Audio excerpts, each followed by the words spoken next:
We're back at You Fantasy Football. Today I've put the Cheat Sheet Index logo on here just to promote that site. It's my site of giving away free cheat sheets for quarterbacks, running backs, and wide receivers.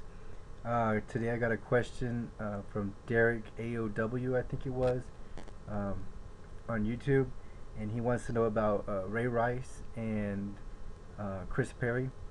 Chris Perry I have as a decent running back.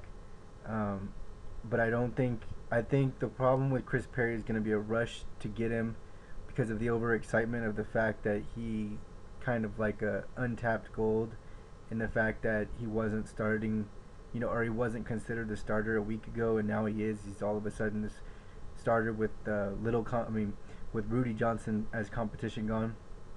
I think you have to temper your enthusiasm with Chris Perry. I have him down for 3 rushing touchdowns and 2 receiving touchdowns.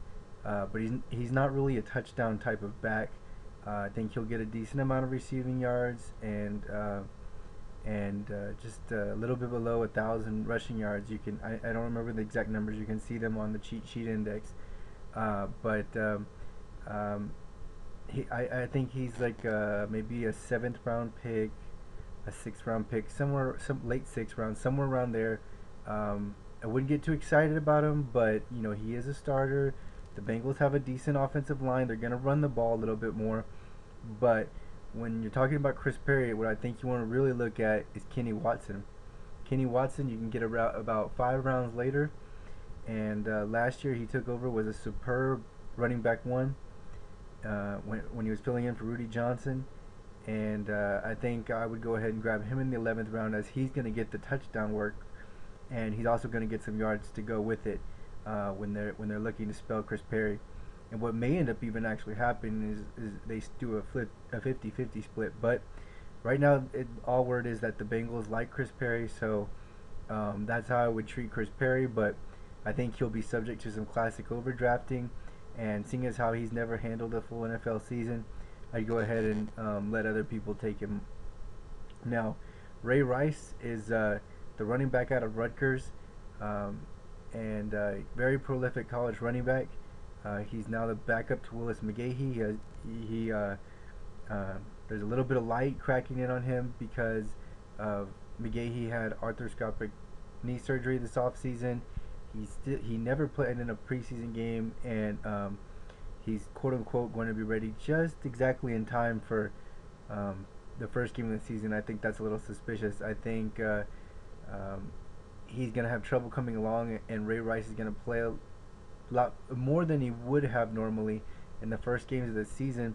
But I don't see Ray Rice as anybody that you're going to want in your fantasy roster in most 16-round leagues, just for the simple fact that Baltimore's going to have a lot of trouble producing scores, even with Cam Cameron.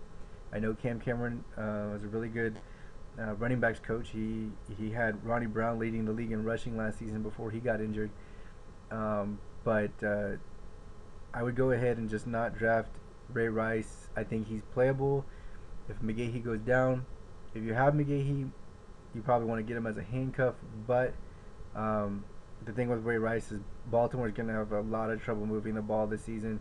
It's gonna look like it's gonna end up being a Joe Flacco at quarterback, and they don't have the talent at wide receiver to get any real space, and the offensive line is probably a downgrade from last season, especially with Ogden retiring.